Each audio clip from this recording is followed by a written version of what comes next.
inaabangan, tinitilian, patuloy na pinag-uusapan. At ngayon, isang hamon na kanila kaharapin.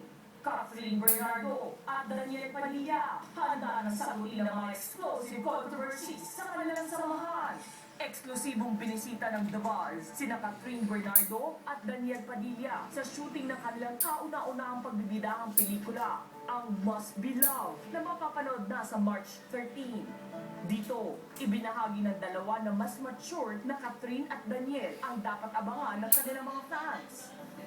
Goal naman namin sa movie na to is sumugol namin yung maiba siya sa Princess and I at siya sa iba nilang napanood sa amin. So sana, kita nila parang one step na mas mature na kami. Ibang-iba na ngayon sa karakter namin. Siyempre, hindi na tayo nagmamadali maging mature. Bakit mo tayo mamadali? Di ba? Ibinahagi rin ng dalawa ang kanilang di malilimutang karanasan sa Cebu habang ginagawa ang pelikula. Yung sa Cebu, grabe nga yung pag-welcome nila sa amin doon. As in, kahit saan kami bumaklas, andun sila, umaga yan hanggang matapos kami. So, sobrang thankful kami, especially sa mga tumulong sa amin sa shooting doon. And yung mga Cebuanos nga na sobrang bait sa amin. Subali ang tanong ng bayan, dito na nga ba sa pelikula matutuloy ang naudlot na kissing scene ni Daniel at Catherine sa kanilang teleserye na Princess and I? Hindi pa po kasi ako pwede. Wala. Hindi mo alam. Kasi alam niya. Tingnan natin. Kasi, malay niyo, malay niyo, hindi. Ang pangalan nila sa premiere night is... Pero sa diretsahang tanong ng The Buzz, kung magkasama sila noong Valentine's Day, ito ang diretso ring sagot ng dalawa. Yun kami ng movie. May regalo ka pa kay Kat? Secret yun, The Buzz. Hindi ko pwede sabihin.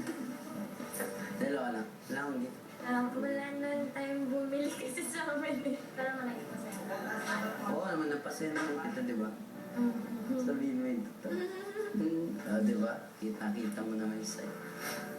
Kasabay nito, naging maugong naman ang balitang posibleng itambal muna sina Catherine at Daniel sa ibang artista matapos ang proyektong ito. Sa balitang ito, apektado nga ba sila? Nga sabi ko sana nagkataon na ganun.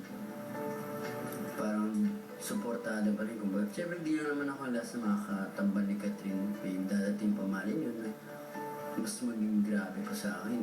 Siyempre, hindi natin alam. Mas maganda yung chemistry nila. Oo, supportahan naman. Kasi di naman forever nga na kami lang mag-partner. And siguro kung paghiwalayin kami, darating din naman yung time na magkakasama ulit. Siyempre, kailangan din siya magpero sa iba. And yun, naasahan naman din yung support ako kahit kanino yun siya mag-partner. The Buzz Exclusives!